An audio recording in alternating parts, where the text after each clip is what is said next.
देश और दुनिया की तमाम छोटी बड़ी खबरों से अपडेट रहने के लिए हमारा चैनल सब्सक्राइब करें और नोटिफिकेशन के लिए बेल आइकन दबाना। लंबे अरसे से ईद के चांद का इंतजार कर रही सभी की निगाहों को आखिरकार चांद का दीदार हो ही गया और अब ईद के खुशनुमा दिन की शुरुआत भी हो ही गई है। चांद के नजर आते ही लोगों की खुशी का ठिकाना नहीं रहा और एक दूसरे को मुबारकबाद देने का सिलसिला शुरू हो गया। आज यानी 31 मार्च को देश भर में ईद उल फितर का जश्न मनाया जाएगा। ईद उल फितर मुसलमानों का सबसे बड़ा त्योहार है, जिसे मीठी ईद भी कहते हैं। ये त्योहार न सिर्फ इबादत और शुक्राना करने का दिन है, बल्कि ईद भाईचारा, मोहब्बत, वहदत यानी कि एकता और खुशियों के पैगाम लेकर आती है। ये त्योहार रोजदारे के लिए अल्लाह की तरफ से एक इनाम होता है। ईद उल फितर इस्लाम में एक खास पर्व है, जिसे रमजान के पूरे महीने रोजे रखने के बाद मनाया जाता है। ईद के चांद का दीदार होने के साथ रमजान का पाक महीना भी पूरा हो जाता है। इस्लाम में माह ए रमजान बहुत अहमियत रखता है, जिसमें दुनिया भर के मुसलमान लगातार 29 या 30 दिनों तक अल्लाह की इबादत में लगे रहते हैं और रोजे रखते हैं। तो चलिए सबसे पहले आपको बताते हैं कि आखिर इस ईद उल फितर को मीठी ईद क्यों कहते हैं। दरअसल ईद उल फितर पर घर में मीठे पकवान और लगभग सभी घरों में सेवइयां बनाई जाती है। इसी वजह से इस ईद को मीठी ईद के नाम से जाना जाता है।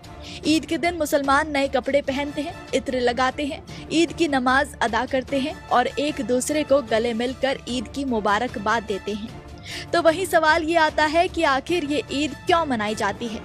तो आपको बता दें, ऐसा कहा जाता है कि ईद मनाने की शुरुआत पहली बार 2 हिजरी यानी 624 ईस्वी में हुई थी। 624 ईस्वी में पैगंबर हजरत मोहम्मद ने बद्र की लड़ाई में जीत हासिल की थी और अपनी जीत की खुशी में उन्होंने लोगों का मुंह मीठा करवाया था।